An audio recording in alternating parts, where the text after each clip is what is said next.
Awesome. Okay. I'm Sarah Wages, and this is the Independence Trial with Federal Student Aid. So you're a high-achieving high school student about to graduate. You managed to get into the college of your choice, and you're on your own for the very first time in your life. And for the first time in your life, your parents are reminding you that it's your job now to pay for college. Scholarships initially are super helpful, but they're not going to get you all the way through college.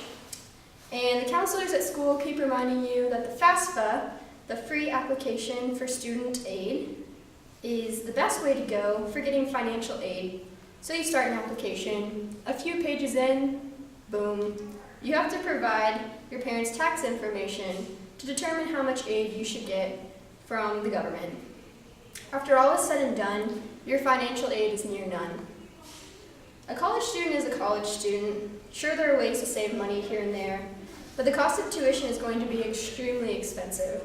After 2 years in college and a decrease in financial aid due to my parents' changing of jobs, it has come to my attention that it is unreasonable to combine the parent's financial identity with the student's financial identity if a student is dependent. To explore this, I will share with you the overall position of a college student in the U.S. and the problems they face because of what the FAFSA requires. First, it's important for us to understand what exactly the FAFSA is and what problems we're facing because of it. Because people leave their confusion of the FAFSA unsolved, it's unbearable or scary. But this is where we're all wrong. There are flaws to the system that are negatively affecting us, and the more we learn about it, the better equipped we are to realizing its damage and to look for a solution.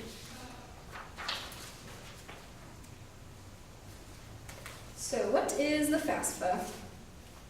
A FAFSA is a free application for financial student aid.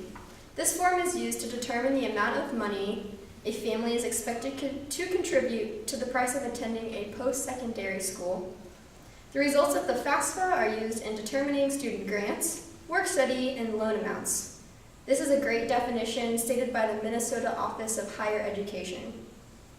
The problem I see with the FAFSA is that they determine the amount of aid a student should get by looking at both the student finances and the parent finances, which makes sense if a student is getting aid from their family. However, many students are actually being hurt by this because their worth is being determined by their parents' worth. Now, don't get me wrong, I'm extremely thankful for the aid that the FAFSA allows me each year. However, I believe if the government wants to help the students, they should be willing to go all the way instead of meeting us halfway and doing what is easiest instead of what is fair. So this is a screenshot of the Federal Student Aid website, and this is word by word what the FAFSA has to say about this occurrence. The federal student aid programs are based on the concept that it is primarily your and your family's responsibility to pay for your education, and because a dependent student is assumed to have the support of a parent, the parent's information has to be assessed along with the student's in order to get a full picture of the family's financial strength. Right here, they are saying that it is being assumed, which is probably one of the reasons that it is hurting them. If you keep going down, it says, if you're a dependent student, it doesn't mean your parents are required to pay anything towards your education. This is just a way of looking at everyone in a consistent manner. Here's the second thing I see that is not exactly working well for the FAFSA, is that they're seeing it in a consistent manner. And we'll learn later how inconsistent this idea that they have actually is. So you might be thinking, what even is this thing? Why hasn't this been solved yet? Can't a student get away without putting their taxes, their parents' taxes, on the FAFSA? And what if a student files taxes as an independent? Does that change anything? The Federal Student Aid Office, another webpage, answers this up here. It says, you can't be considered independent of your parents just because they refuse to help you with this process. It has nothing to do with your taxes that you file with the government. The application will be considered rejected, and you might not be able to receive any financial student aid.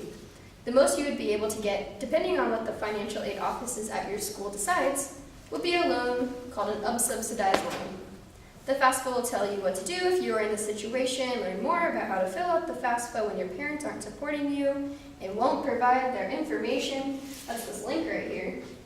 So man, that looks like helpful news to us. So we click here. Also from FAFSA, I'm just scrolling down, or clicking on that page. It says, the FAFSA explains that if your parents don't support you and refuse to provide your information on the FAFSA, you may submit your FAFSA without their information. However, you won't be able to get any federal student aid other than an unsubsidized loan. So they're restating what they just said on the page before that. And they continue and say, and that even might not happen. The decision is up to the financial aid office at the college or career school you plan to attend. If you agree with this, you may submit your FAFSA without parent information. So basically, there is no real answer. It's either you fill it out with your parents' information or you don't get any federal aid. Next, I feel it is important for you to understand the severity of this by knowing exactly who is affected by this and what it is costing all of us. So who does this affect? According to How America Pays for College 2014, Sallie Mae's National Study of College Student and Parents, there's 3 in 5 families believe that paying for college is a shared responsibility between the student and the parent. Of course, those who believe it is a sole responsibility of one party or the other, twice as many believe the responsibility lies with the student than with the parent. So we have here, these people believe that it's the parent and the student's job to pay for college. These people believe it's solely the student's. And I think that a 3 to 5, 3 of 2, ratio isn't exactly consistent. It's not consistent enough for them to determine that for everyone. We scroll down. Like I said, of those who believe it's the sole responsibility of one party or the other, twice as many believe the responsibility lies with the student than with the parent. So these people believe that the student should pay. This person believes that the parent should pay for all of it. I understand that financial aid does not determine every aspect of a student's success. However, I think it's easy enough to say that many of the students who did not receive financial help from their families were still being affected by the connection to their family's income due to the FAFSA. According to debt.org, the average student debt is $33,000.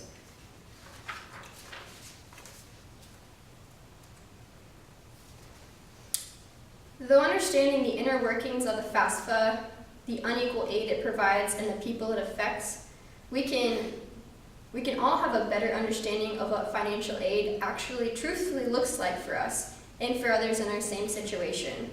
So next time you go to fill out your FAFSA, you will better understand what effects your family's finances have on your education. We put a lot of trust into the hands of our federal aid offices and oftentimes think that they have it under control. Let's continue to question the process and shine a light on the unequal opportunity the FAFSA brings to our future education. We can do this by taking charge of your own finances. You can shine a light on the topic for others and keep questioning the standards, the things that we just let happen every day. Thank you.